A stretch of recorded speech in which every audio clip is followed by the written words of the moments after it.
Hello students, welcome to DNS. मैं आपकी zoology tutor. आज हम लोग पढ़ेंगे जेनेटिक कोड के बारे में। आई होप इससे पहले जो आपके लेक्चर्स थे वो आपको अच्छे से समझ में आए होंगे।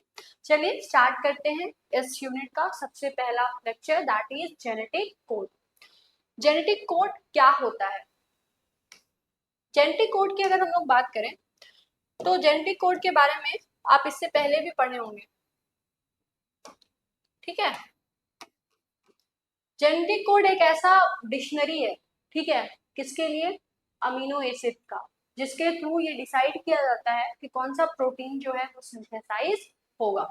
जेनेटिक कोड क्या है? एक डिक्शनरी है, ठीक है, जो कि करस्पॉन्डिंग है, जो कि इंपॉर्टेंट है for the sequence of the nucleotide and the sequence of the amino acid.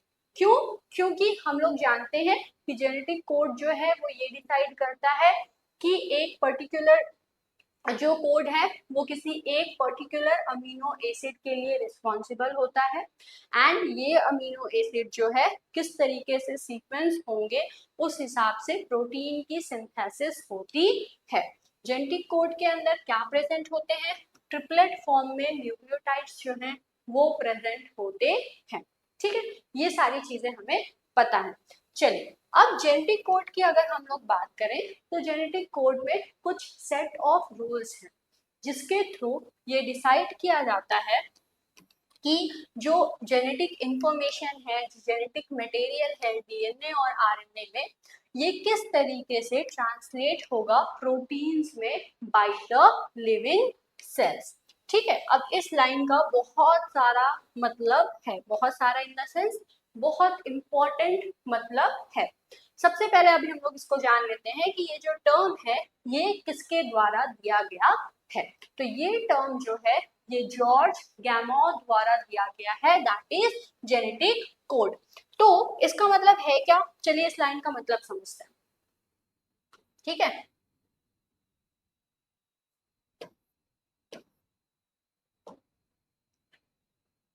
तो मान लीजिए जैसे ये डीएनए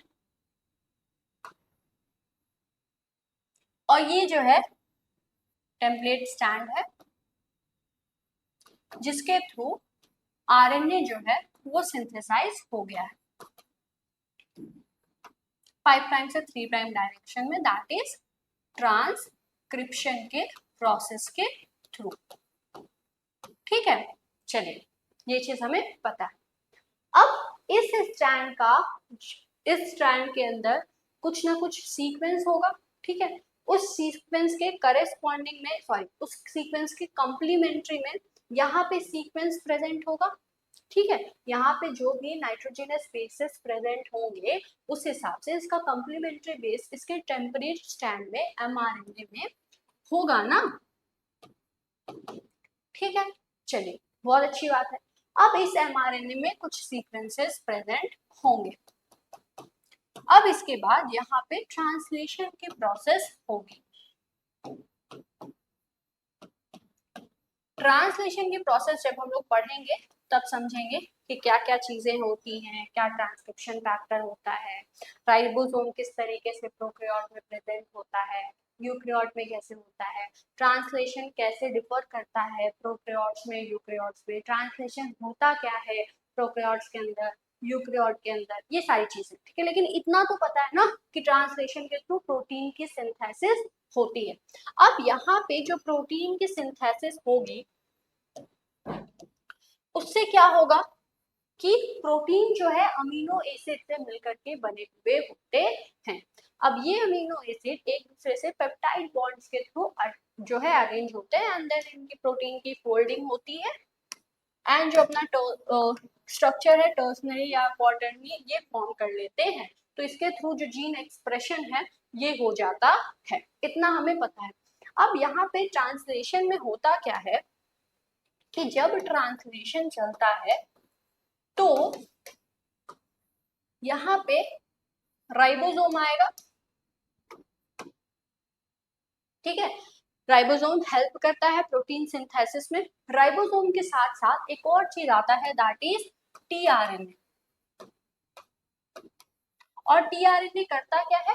यहाँ पे जो भी सीक्वेंस है, ठीक है, किस चीज का? नाइट्रोजनस बेस का, ठीक है, जिसे कोड कहेंगे या कोडॉन कहते हैं।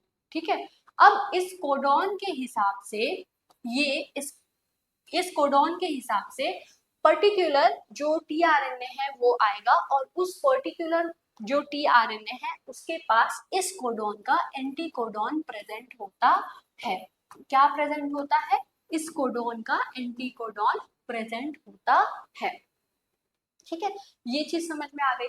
अब इस कोडॉन और एंटी कोडॉन जो है इंट्रैक्शन होता है एंड इसी बेसिस पर ये कैसा कोडॉन है उस हिसाब से ही पर्टिकुलर टीआरएनए आता है जो कि इस कोडॉन का एंटी कोडॉन उसके पास होगा एंड इसी के करस्पॉन्डिंग ये एक अमीनो एसिड को लाता है। ठीक है, फर्दर ये जो है आगे बढ़ता है राइबोसोम, फिर नेक्स्ट को पढ़ता है, उसके अकॉर्डिंग फिर होती है चीजें एंड फिर से दूसरा एमिनो एसिड आ जाएगा। तो इससे होगा क्या कि इससे एक एमिनो एसिड, दूसरा एमिनो एसिड, तीसरा एमिनो एसिड, तीसरा, चौथा, पांचवा, ऐसे ऐसे आते जाएगा एंड फाइनली जो प्रोटीन है वो सिंथेसाइज हो जाएगा। ठीक है, यहाँ पे अभी हम लोग को इतनी चीज से काम है। ये जो कोडॉन और एंटी कोडॉन है ये कैसे पता चल रहा है? इसके लिए कोई ना कोई रिस्पॉन्सिबल होगा ना, कि मतलब कोडॉन है, ठीक है, इसको रीड कौन कर रहा है? एंटी कोडॉन रीड कर रहा है। इस कोडॉन और एंटी कोडॉन के इंट्रैक्शन के हिसाब से कौन सा अमीनो एसिड आना चाहिए, इसके लिए कोई रूल होना चाहिए ना। तो वही जो रूल है ना वही होता है जेनेटिक कोड। ये जेनेटिक कोड ही डिसाइड करता है कि कौन से जो कोडॉन है वो किस चीज के लिए रिस्पॉन्सिबल होंगे। ठीक है, तो ये सारी चीजें होती हैं। आई होप आपको समझ में आ गया होगा। तो इंट्रोडक्शन से स्टार्ट करते हैं कि जो पाथवे होता है प्रोटीन सिंथेसिस का वो कहलाता है ट्रांसलेशन। ये इसलिए कहलाता है क्योंकि ये जो लैंग्वेज है न्यूक्लियोटाइड सीक्वेंस की, किसके ऊपर? एमआरएनए के ऊपर ये ट्रांसलेट होता है। किस लैंग्वेज में? अमीनो एसिड की लैंग्वेज में। मतलब पहले क्या प्रेजेंट था? पहले एमआरएनए प्रेजेंट था ना, अब इसका ट्रांसलेशन हो रहा है। अब ये एमआरएनए इसको रीड किया जाए, इसे समझा जाए एंड देन ये अमीनो एसिड में कन्वर्ट होता है। तो इस वजह से यहाँ पर ट्रांसलेशन होता है। इस प्रोसेस को क्या कहते हैं? जल्दी से कमेंट करके बता दीजिए। चलिए, अब अमीनो एसिड के सीक्वेंस में ये होता है एंड ये जो प्रोसेस है इसके लिए एक जेनेटिक कोड जो है वो जरूरत होता है। जेनेटिक कोड वो है जिसके थ्रू इंफॉर्मेशन जो है जो कि प्रेजेंट है उस न्यूक्लिक एसिड सीक्वेंस में। किस न्यूक्लिक एसिड सीक्वेंस में? फिलहाल एमआरएनए में। वो एक्सप्रेस होता है और प्रोड्यूस करता है एक सीक्वेंस को, और ये सीक्वेंस किसका होता है? अमीनो एसिड का होता है। आई होप आपको ये चीज समझ में आ गई होगी। इसीलिए सबसे पहले हम आपको जो है समझा दिए ताकि आपको ये पैराग्राफ का मतलब समझ में आ जाए। तो इसे आप नोट कर लीजिए।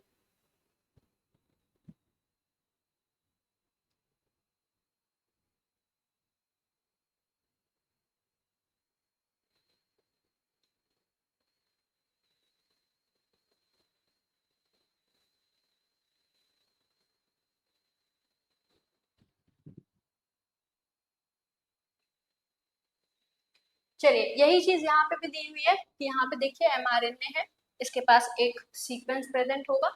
मान लीजिए इस सीक्वेंस के एग्जांपल्स के थ्रू हम लोग पढ़ते हैं। यहाँ पे कोडॉन है, इसके पर्टिकुलर जो है स्पेसिफिक टीआरएनए आएगा जिसके पास एंटी कोडॉन होगा और इसके एक्सेप्टर आर्म पर जो है वो एक एमिनो एसिड को लाएगा। ये अमीनो एसिड जो है इसके पास आएगा एंड देन जो पहले वाले अमीनो एसिड है उसके साथ इंट्रैक्शन को शो करेगा।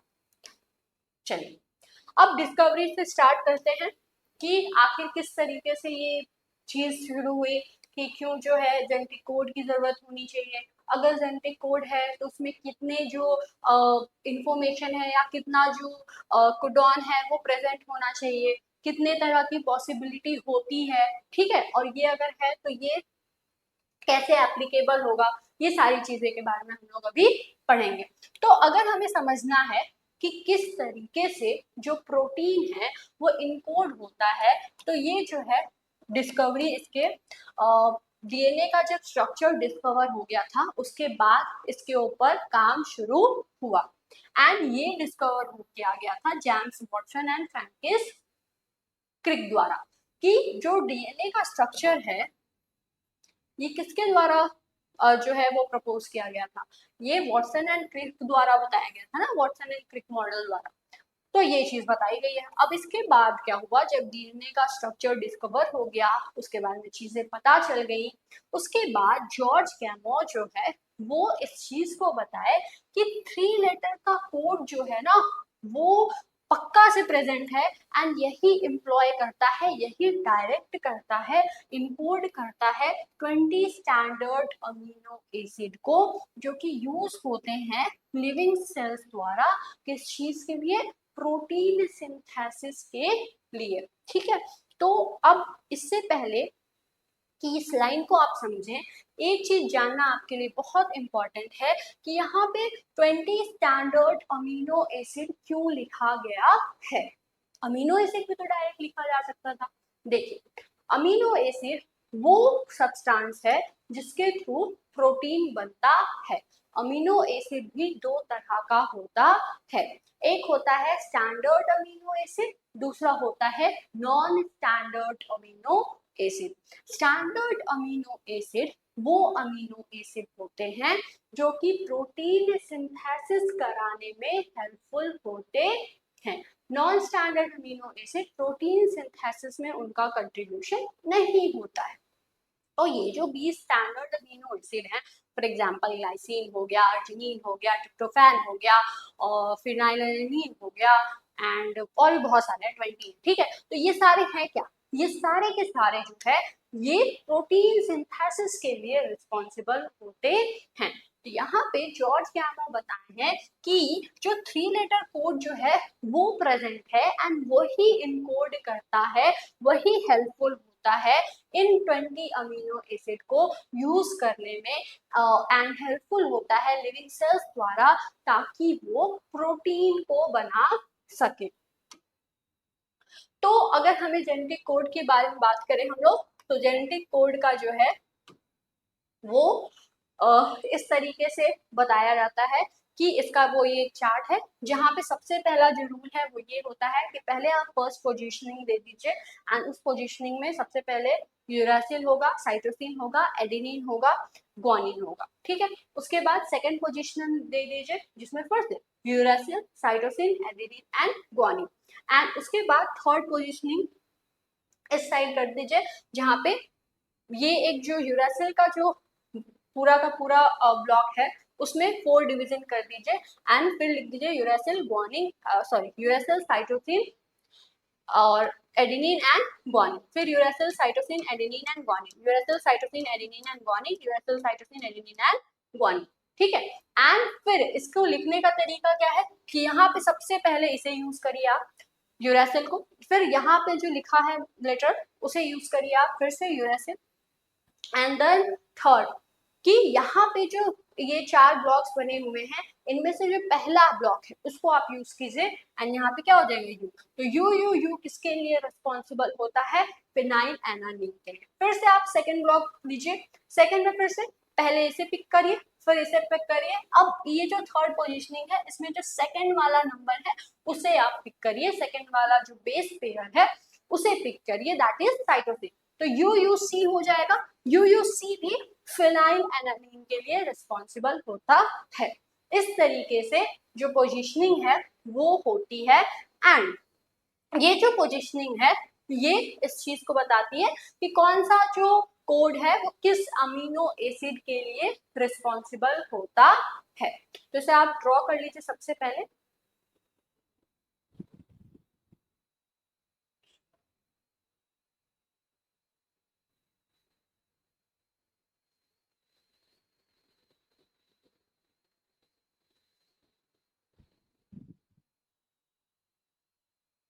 हो गया, चलिए तो 64 पॉसिबिलिटी जो है यहाँ पे होती है।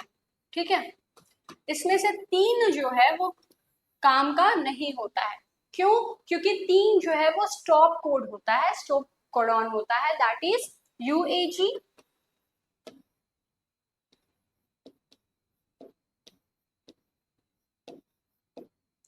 कौन कौन से स्टॉप कोडॉन होते हैं? यूएजी, यूएए, यूजीए।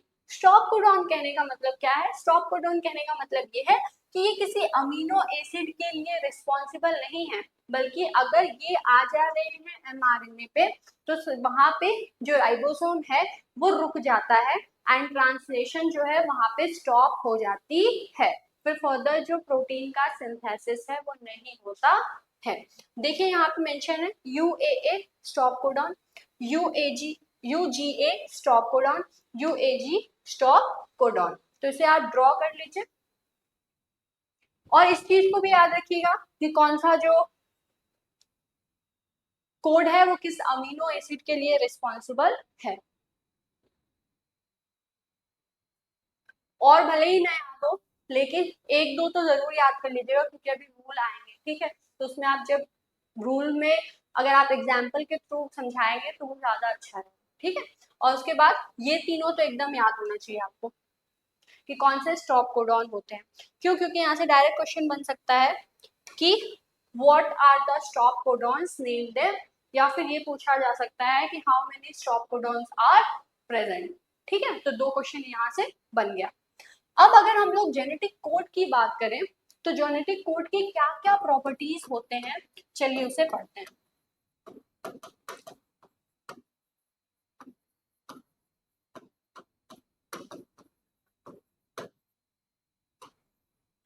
जेनेटिक कोड के क्या क्या प्रॉपर्टीज होते हैं? सबसे पहली चीज, जेनेटिक कोड जो है वो अनएम्बिगियस होता है। मतलब ये है कि यहाँ पे जो 3 ट्रिपलेट प्रेजेंट है ना, ये स्पेसिफाई करता है सिर्फ और सिर्फ एक सिंगल अमीनो एसिड को।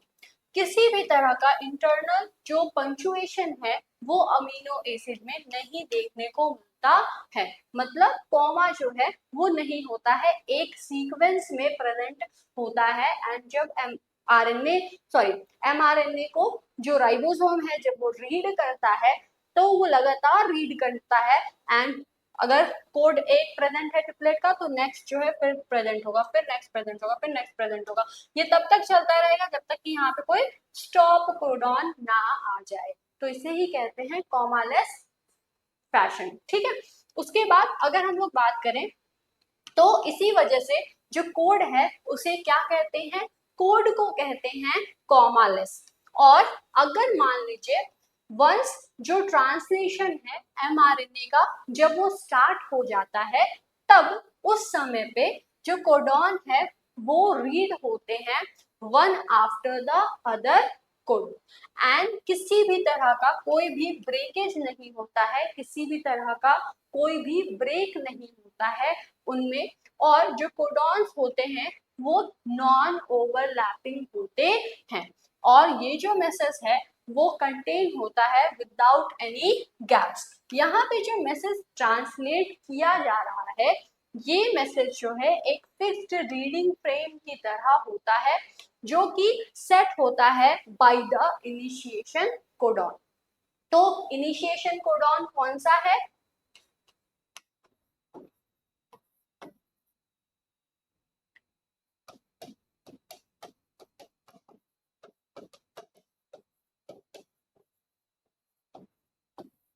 इनिशिएशन कोडॉन होता है एयूजी। और एयूजी और क्या होता है? एयूजी एक और जो अमीनो एसिड है उसको भी कोड करने के लिए रिस्पॉन्सिबल होता है, दैट इज मिथ्योनिन।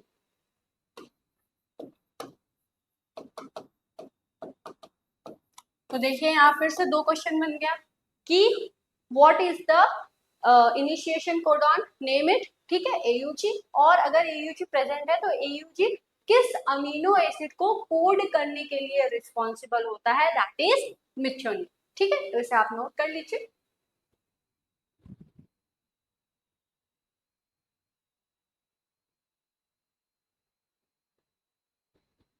तो इसमें आपको ये चीज बहुत अच्छे से याद रखनी है कि किसी भी तरह का पंचुएशन नहीं होता है। एक बार जब राइबोसोम आ गया है और वो रीडिंग कर रहा है तो तब तक नहीं रुकेगा जब तक कि स्टॉप कोडॉन ना आ जाए। इसके बाद अगर हम लोग बात करें कि जो अदर प्रॉपर्टीज हैं वो कौन कौन सी होती हैं, तो जो कोड होता है वो डिजेनरेट होता है। मतलब अगर कोई गिवन अमीनो एसिड दिया गया है एंड ये स्पेसिफाइड होगा more than one triplet codon द्वारा। इसका मतलब क्या है? इसका मतलब ये है कि जैसे अभी आप देखिए यहाँ पे पढ़े थे कि फिनाइल एलानीन है, ठीक है, तो ऐसा नहीं है कि फिनाइल एलानीन जो है सिर्फ और सिर्फ यू यू यू से ही कोड होता है। फिनाइल एलानीन के लिए अगर यूयूसी कोड भी प्रेजेंट है तो उससे भी ये कोड होता है, और इसी को कहते हैं क्या? इसी को कहते हैं डिजेनरेसी या डीजेनरेट, ठीक है। तो इसी वजह से, इस केस के वजह से 18 ऑफ द 22 अमीनो एसिड जो है वो देखने को मिलता है, एंड यहाँ पे ये चीजें, ये वेरिएशन देखने को मिलती हैं। जो डिफरेंट कोड्स होते हैं किसी एक गिवन अमीनो एसिड के लिए, वो क्या कहलाते हैं? वो साइनोनाइम्स कहलाते हैं, वो साइनोनिमस कहलाते हैं। For example U U U present है and U U C present है, ये क्या है? ये साइनोनाइम्स है। किस चीज के लिए? फिनाइल एनालीन के लिए। क्यों? क्योंकि यू यू यू भी और यू यू सी भी, ये दोनों के दोनों ही फिनाइल एनालीन को कोड करते हैं, और इस वजह से ये आपस में एक दूसरे के क्या कहलाएंगे? साइनोनाइम्स कहलाते हैं। For example whereas serine की अगर हम लोग बात करें तो इसके जो साइनोनाइम्स हैं वो क्या क्या है? U C U, U C C, U C A, UCG, AGU and AGC, ये सारे के सारे किसके साइनोनिम है? ये सारे के सारे सेरीन के साइनोनिम हैं। मतलब अगर ये सारे कोड्स अगर प्रेजेंट हैं तो ये जो है किसके लिए रिस्पॉन्सिबल होते हैं? ये सेरीन को कोड करने के लिए रिस्पॉन्सिबल होते हैं। अब नेक्स्ट प्रॉपर्टी क्या होती है?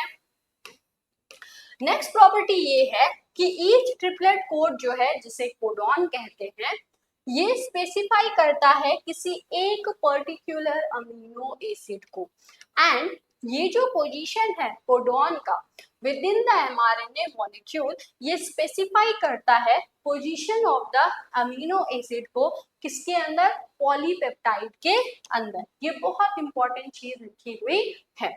सबसे पहले एक जो लाइन है उसे हम लोग समझते हैं। देखिए ये चीज तो है कि एक अमीनो एसिड एक से ज्यादा कोड द्वारा कोड होते हैं, एक से ज्यादा कोडोन द्वारा कोड होते हैं, लेकिन एक कोड किसी एक ही अमीनो एसिड के लिए रिस्पॉन्सिबल होता है। जैसे कि यहाँ पे आप देखें तो यू यू यू जो है ना, वो हर केस में, हर ऑर्गेनिज्म में फिनाइल एनानीन को ही कोड करेगा। भले ही फिनाइल एनानीन जो है यूयूसी से भी कोड हो, लेकिन इसके दो कोड्स हैं, ये अगर प्रेजेंट है तो भी फिनाइल एलानीन बनेगा, अगर ये प्रेजेंट है तो भी फिनाइल एलानीन होगा। लेकिन ऐसा नहीं है कि ये जो है किसी और अमीनो एसिड को कोड कर ले, ठीक है। तो एक जो कोड है ना, एक जो कोडॉन है वो फिक्स होता है, ठीक है। वो कोडॉन उसी अमीनो एसिड के लिए रिस्पॉन्सिबल होगा कोड करने के लिए, किसी और अमीनो एसिड को कोड नहीं करेगा। दूसरी चीज ये है कि जो एमआरएनए मॉलिक्यूल प्रेजेंट है उस पर जिस तरह का कोडॉन प्रेजेंट होता है उसी हिसाब से जो अमीनो एसिड का सीक्वेंस है किसके अंदर? अमीनो एसिड का sequence with in the protein, ठीक है, वो डिसाइड होता है। कैसे होगा? देखिए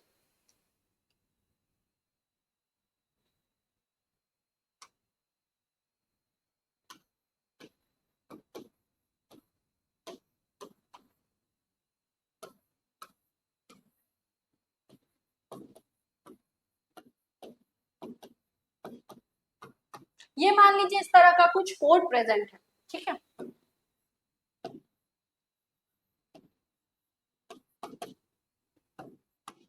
तो AUG प्रेजेंट है, ये क्या होगा?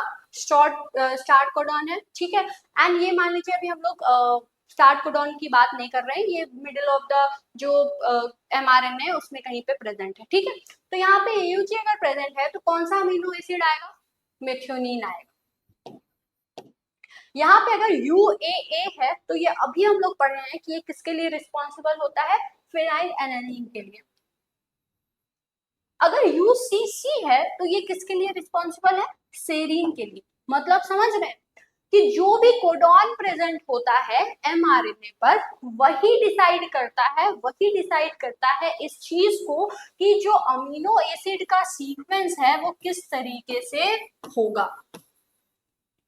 ठीक है, और ये बहुत इंपॉर्टेंट चीज है, ये सही से हो इसका रेगुलेशन करना बहुत ज्यादा जरूरी होता है। क्यों? क्योंकि अगर यहाँ पे म्यूटेशन आ गया तो डिजीजेस होने की चांसेस हो जाती हैं। For example sickle cell anaemia,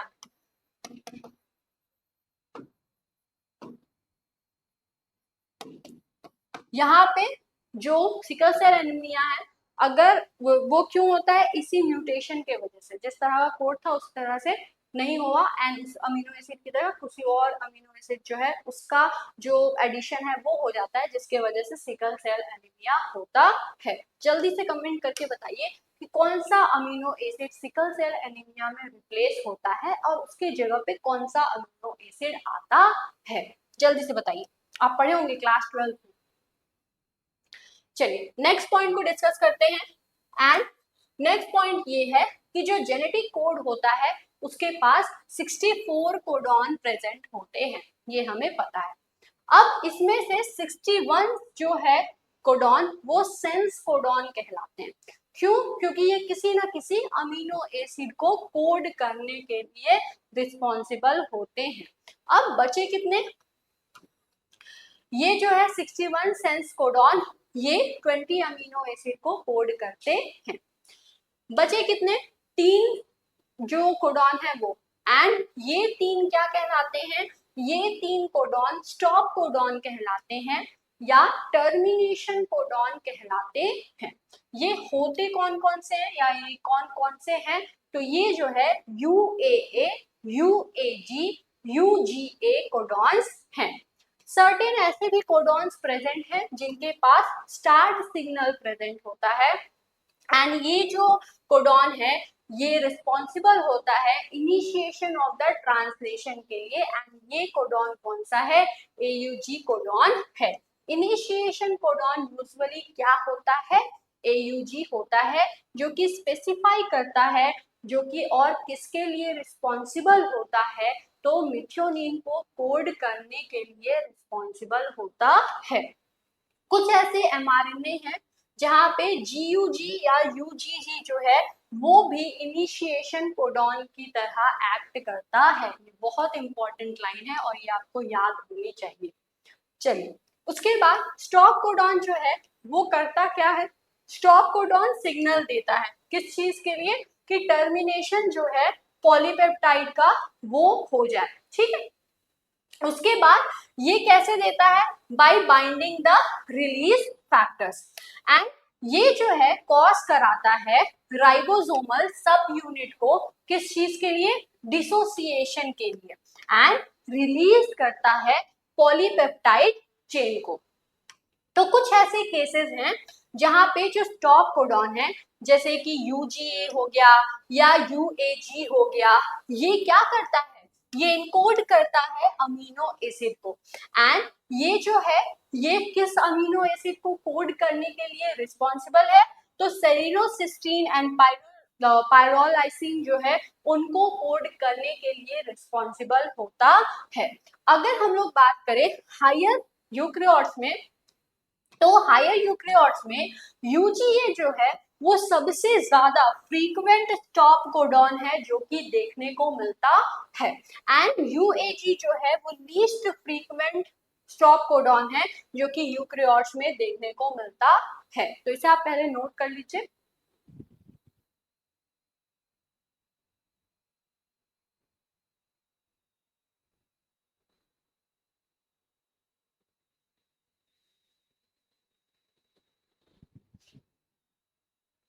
तो देखिए अगर आप स्टॉप कोडॉन की बात करें तो स्टॉप कोडॉन क्या कर रहा है? टर्मिनेशन का काम कर रहा है ना।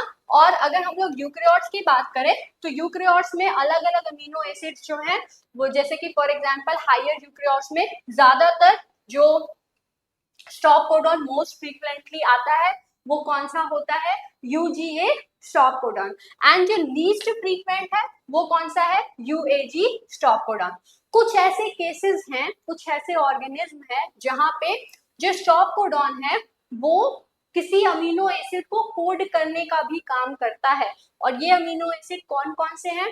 फॉर एग्जाम्पल स्टॉप कोडॉन की अगर हम लोग बात करें तो यूजीए जो स्टॉप कोडॉन है वो क्या करता है? सेलिनोसिस्टीन को कोड करता है कुछ ऑर्गेनिज्म में। एंड कुछ ऐसे यूएजी स्टॉप कोडॉन है जो कि किसको कोड करता है? जो कि पाइरोलाइसिन जो है उसको इनकोड करने का काम करता है। लेकिन ये जो है बहुत ही मिनिमम केसेस में या मिनिमम चांसेस में होते हैं।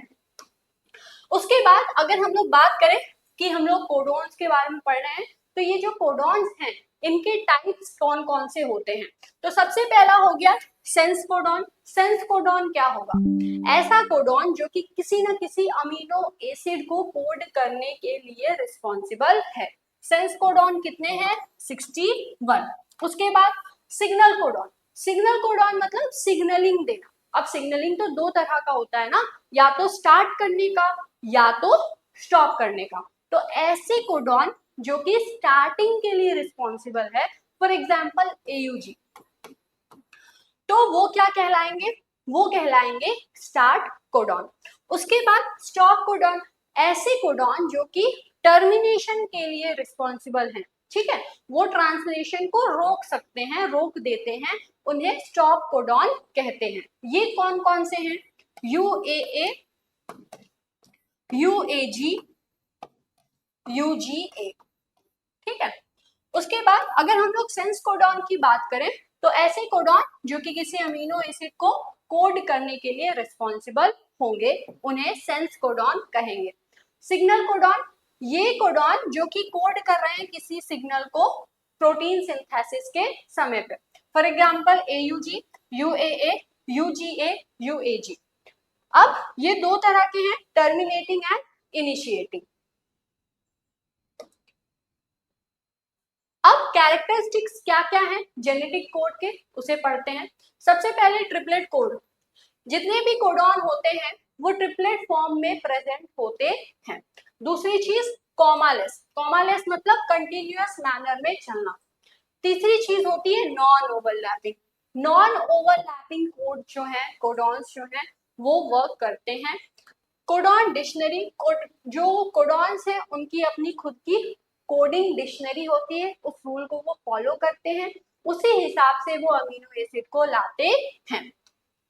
डीजेनरेट कोड, डीजेनरेट कोड मतलब वही कि एक जो अमीनो एसिड है जरूरी नहीं है कि वो एक ही तरह का जो कोड है उसके द्वारा ही कोड हो, उसके अलावा भी कोड्स हो सकते हैं जो कि उसे कोड करें।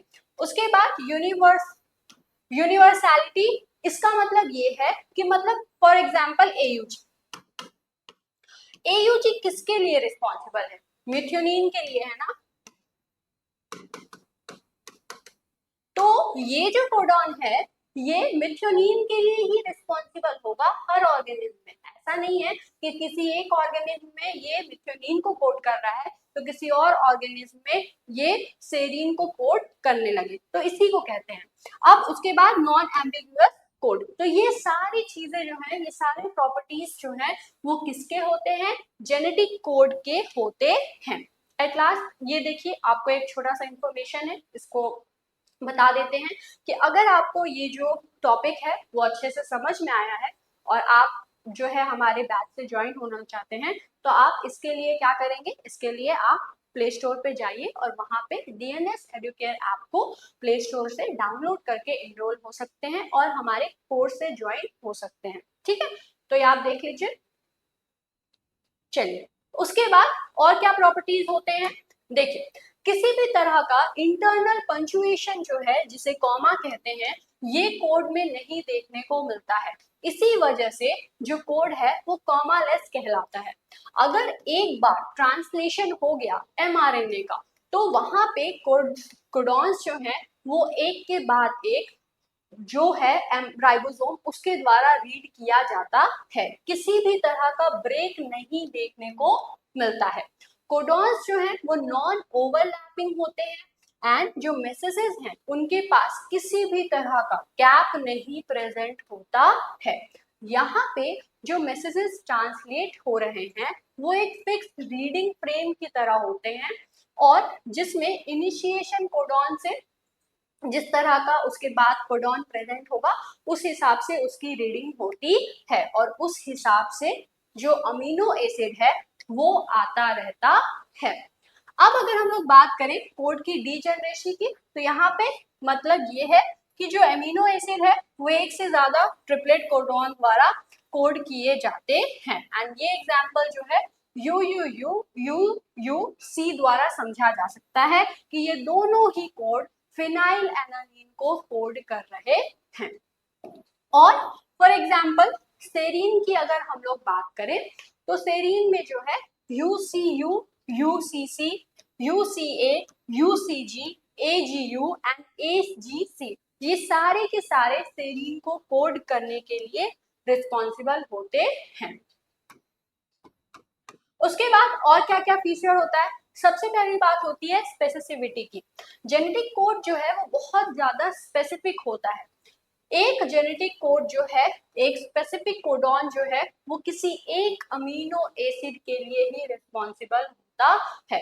फॉर एग्जाम्पल UUU जो है वो फिनाइल एनालीन को ही कोड करेगा। ऐसा नहीं है कि अगर एक ऑर्गेनिज्म है जहाँ पे UUU फिनाइल एनालीन को कोड कर रहा है तो कुछ समय बाद उसी ऑर्गेनिज्म में या फिर किसी और ऑर्गेनिज्म में ये जो कोडॉन है ये किसी और जो अमीनो एसिड है, फॉर एग्जांपल ट्रिप्टोफैन हो गया या सेरीन हो गया या ग्लाइसिन हो गया, उसको कोड करने लगेगा। ऐसा नहीं होता है।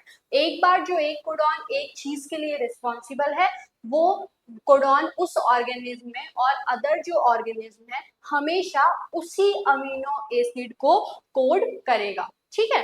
उसके बाद क्या होता है? यूनिवर्सलिटी। इसमें होता क्या है कि मतलब जितने भी ऑर्गेनिज्म है, ठीक है, वहां पे जो जेनेटिक कोड है वो सेम होता है। एक्सेप्शंस कुछ हैं जो कि देखने को मिलते हैं। फॉर एग्जांपल माइटोकॉन्ड्रियल कोडॉन के अंदर ये एक्सेप्शन देखने को मिलता है। वहां पे क्या होता है? वहां पे फॉर एग्जांपल AUA कोड होता है जो कि क्या करने लगता है? मेथियोनीन को कोड करने लगता है। और अभी तक हम लोग क्या पढ़ते आ रहे हैं कि AUG जो है वो रिस्पॉन्सिबल है मेथियोनीन के लिए, लेकिन यहाँ पे AUA भी रिस्पॉन्सिबल होता है किसके लिए? मेथियोनीन के लिए। और UGA जो है वो रिस्पॉन्सिबल होने लगता है किस चीज के लिए? ट्रिप्टोफैन को कोड करने के लिए instead of the isoleucine and the termination codon. ठीक है। और यहाँ पे जो साइटोप्लाज्मिक प्रोटीन सिंथेसाइज मशीनरी है वो इस हिसाब से चलती है। अगर हम लोग देखें AGA को और AGG को, तो ये कोड करता है किसको? अर्जिनिन को। किसके अंदर? साइटोप्लाज्म के अंदर। लेकिन अगर माइटोकॉन्ड्रिया की बात करें तो माइटोकॉन्ड्रिया के अंदर ये टर्मिनेटर जो कोडॉन्स है उसके तरह एक्ट करता है। तो माइटोकॉन्ड्रिया कुछ ऐसा एक्सेप्शन है जहाँ पे जो कोडॉन्स है वो कुछ रूल्स को फॉलो नहीं करते हैं। एंड यहाँ से डायरेक्ट क्वेश्चन बन सकता है, इसलिए आप इसको अच्छे से याद करिएगा। तो जैसे देखिए फॉर एग्जाम्पल AUA जो है वो क्या कर रहा है?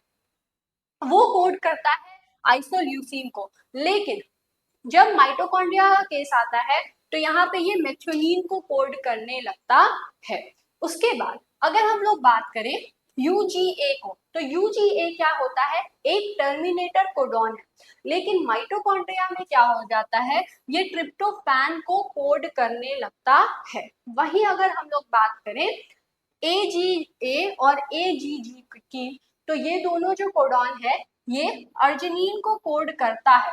लेकिन साइटोप्लाज्म में ये रूल चलता है, माइटोकॉन्ड्रिया के अंदर क्या होता है कि ये टर्मिनेटर कोडॉन की तरह एक्ट करने लगता है एंड यहाँ पे ये स्टॉप कोडॉन की तरह वर्क करेगा एंड टर्मिनेशन करा देगा। ठीक है, इसे आप नोट करिए।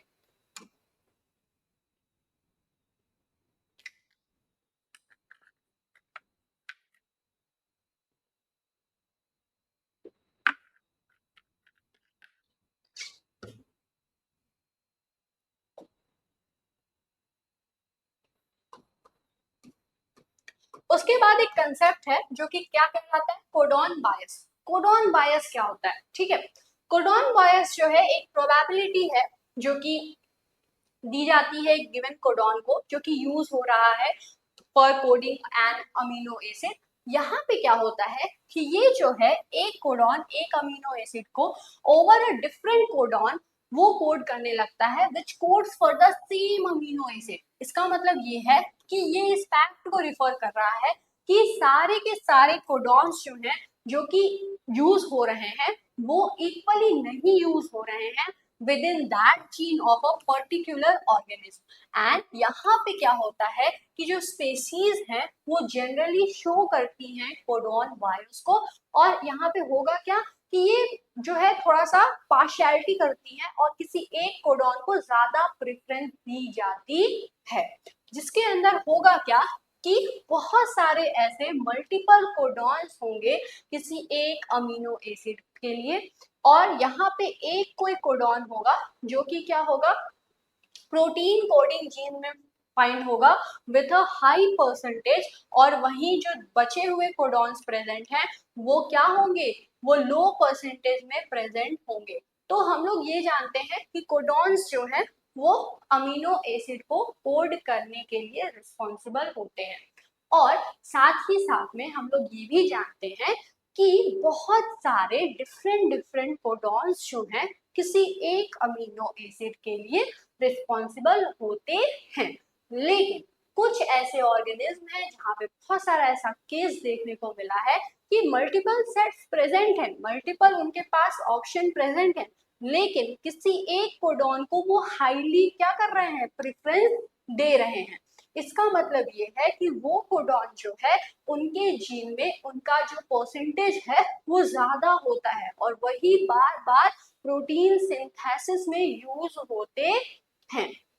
फॉर एग्जाम्पल अगर हम लोग वैलिन के एग्जाम्पल से समझें तो वैलिन के लिए 4 कोडॉन रिस्पॉन्सिबल होते हैं, लेकिन ह्यूमन में जो GTG कोडॉन्स हैं ये जो है ज्यादा टाइम्स यूज होता है in comparison to the GTA codon. और अगर इनके हम लोग जो यूज के चांसेस की बात करें तो ये जो GTG कोडॉन है ये 4 गुना टाइम्स ज्यादा यूज होता है GTA कोडॉन के कंपैरिजन में। और ये जो है ये एक बायोलॉजिकल रीजन होता है फॉर द कोडॉन बायस, और ये जो है ये रीजन जो है अभी तक इसके ऊपर स्टडी चल रही है कि आखिर क्यों ऐसा ऑर्गेनिज्म करते हैं, क्यों आखिर ये जो कोडॉन बायस है ये होता है ऑर्गेनिज्म में। ठीक है, चलिए उसके बाद नेक्स्ट जो है हम लोग पढ़ रहे हैं कि जो जेनेटिक कोड होता है वो नॉन ओवरलैपिंग होता है। नॉन ओवरलैपिंग मतलब क्या होता है, देखिए हम लोग को ये पता है कि सारे के सारे कोडॉन्स जो हैं वो इंडिपेंडेंट होते हैं, ठीक है, कोई भी किसी और के ऊपर डिपेंडेंट नहीं होता है। क्यों डिपेंडेंट होगा, क्यों, क्योंकि सारे के सारे कोडॉन्स जो है वो ट्रिपलेट ट्रिपलेट फॉर्म में प्रेजेंट है, तो अपना अपना सेट वो खुद ही से बना के रखे रहते हैं, अब वो ओवरलैप नहीं करते हैं। इसी वजह से किसी भी तरह का कोई भी ओवरलैपिंग जो है वो नहीं देखने को मिलता है। कोडॉन जो है वो रीड होते हैं एक फिक्स पैटर्न में, ठीक है, उनका एक फिक्स स्टार्टिंग पॉइंट होता है और ये कंटिन्यूअस वे में चलते रहेंगे तब तक जब तक कि कोई स्टॉप कोडॉन ना आ जाए। अब ये जो स्टार्ट पॉइंट है ये एक्सट्रीमली इंपॉर्टेंट होता है एंड ये क्या कहलाता है, रीडिंग फ्रेम कहलाता है। इसका मतलब क्या है, इसका मतलब ये है कि देखिए मान लीजिए अगर ये mRNA प्रेजेंट है और इस mRNA का प्रोटीन बनना है तो कहीं ना कहीं तो क्या होगा, इनिशिएशन कोडॉन प्रेजेंट होगा ना। अब ये मान लीजिए EUG है और ये इनिशिएशन कोडॉन है, इसके बाद जहां ये स्टार्ट है इसके बाद जो पूरा का पूरा कोडॉन प्रेजेंट है जो कि आगे जाकर के अमीनो एसिड में ट्रांसलेट होगा ये क्या कहलाएगा, ये रीडिंग फ्रेम कहलाएगा। क्यों, क्योंकि इसी की स्टडी होगी ना, इसी को तो रीड करेगा ना राइबोसोम एंड फिर अमीनो एसिड आएंगे, और ये तब तक चलता रहेगा जब तक कि कहीं स्टॉप कोडॉन ना आ जाए। ठीक है, तो इसे आप नोट कर लीजिए।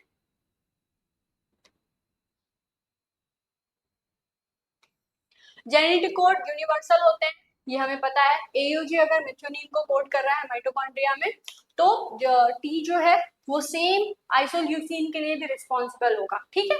फॉर एग्जाम्पल कुछ इसमें एक्सेप्शंस भी देखने को मिलते हैं, एंड ये एक्सेप्शंस जो है ये ज्यादातर माइटोकॉन्ड्रिया में ही देखने को मिलता है। नॉन एम्बिग्यूअस क्या होता है? जेनेटिक कोड जो है वो नॉन एम्बिग्यूअस होता है। इसका मतलब ये है कि एक कोडॉन जो है वो क्या कर रहा है, किसी एक स्पेसिफिसिटी को रिस्पॉन्सिबल है, जैसे कि मान लीजिए एक अमीनो एसिड,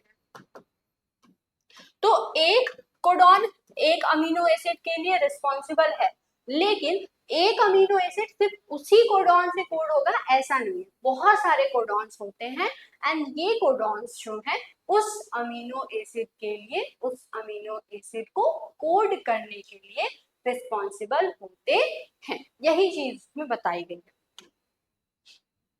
कंटिन्यूअस ट्रांसलेशन क्या होता है? देखिए, जीन जो है ट्रांसक्राइब होता है और वो ट्रांसलेट होता है, और ये जो ट्रांसक्रिप्शन ट्रांसलेशन है ये कंटिन्यूअस फॉर्म में होता है, from a mix starting point to a fix stop point. Punctuation नहीं देखने को मिलता है। जेनेटिक कोड के पास पोलैरिटी होती है। इसका मतलब क्या है? देखिए, जो कोड होता है उसके पास एक डिफिनिट डायरेक्शन होता है जिससे रीडिंग फ्रेम जो है वो स्टार्ट होता है, एंड जो मैसेज है वो कन्वर्ट होता है अमीनो एसिड में, और इसी को क्या कहते हैं? इसी को कहते हैं पोलैरिटी। अगर हम लोग बात करें कि जो रीडिंग फ्रेम है या रीडिंग ऑफ द मैसेज है वो कैसे होता है, तो उसकी डायरेक्शन होता है लेफ्ट से राइट के तरफ या फिर राइट से लेफ्ट की तरफ। ये इस चीज पर डिपेंड करता है कि किस तरह से कहाँ पे अमीनो एसिड आया है एंड कहाँ पे इनिशिएशन कोडॉन है, और किस तरीके से जो रीडिंग फ्रेम है वो होगा। अब उस रीडिंग फ्रेम के ऊपर डिपेंड करेगा कि कहाँ से कैसे जो अमीनो एसिड है वो कौन कौन से आएंगे एंड प्रोटीन की सिंथेसिस होगी। फॉर एग्जाम्पल अगर हम लोग बात करें यूयूजी कोडॉन की, तो ये क्या करता है? ये ल्यूसीन को कोड करता है, एंड इसकी जो सिंथेसिस है ये होगी, एंड फ्रॉम ये कैसे किस डायरेक्शन से होगा, तो राइट से लेफ्ट होगा। It is G U U, अगर ये प्रेजेंट है तो ये क्या हो जाएगा? ये वैलिन के लिए रिस्पॉन्सिबल हो जाएगा। तो ये इस चीज पर भी डिपेंड करता है कि किस डायरेक्शन में हो रहा है। फॉर एग्जाम्पल यहाँ पे हम समझा देते हैं, ये एक mRNA है। अब राइबोसोम इस डायरेक्शन में भी रीड कर सकता है और प्रोटीन की सिंथेसिस करा सकता है। राइबोसोम इस डायरेक्शन में भी रीड कर सकता है और प्रोटीन की सिंथेसिस करा सकता है। तो लेफ्ट से राइट या राइट से लेफ्ट करा सकता है, लेकिन यहाँ पे किस तरीके से किस डायरेक्शन में वो रीड कर रहा है उसके ऊपर डिपेंड करता है कि कौन सा अमीनो एसिड आएगा। अगर मान लीजिए हम लोग यूयूजी की बात करें, तो ये अगर इस तरीके से स्टार्ट हो रहा है कि पहले यू आ रहा है, फिर यू आ रहा है, फिर जी आ रहा है, तो ये किसको कोड करेगा? ये ल्यूसीन को कोड करेगा। लेकिन अगर इसी को उल्टा कर दिया जाए, मतलब पहले जी आए फिर यू आए और फिर यू आए, मतलब राइट से लेफ्ट की तरफ जो है डायरेक्शन हो, तो इसमें क्या होगा? अब यहाँ पे ल्यूसीन नहीं कोड होगा, यहाँ पे वैलिन कोड होगा, और यही कहलाती है पोलैरिटी। मतलब राइबोसोम के डायरेक्शन के ऊपर डिपेंड करता है कि किस डायरेक्शन से वो आ रहा है, उसी डायरेक्शन से जो है वो जो कोडॉन्स हैं वो स्टडी होते हैं, एंड जो अमीनो एसिड है वो आएगा।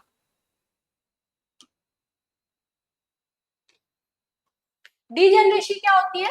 डीजेनरेसी का मतलब सिंपल मतलब यही है कि एक अमीनो एसिड एक से ज्यादा कोडोन द्वारा कोड करने जा रहे हैं, ठीक है।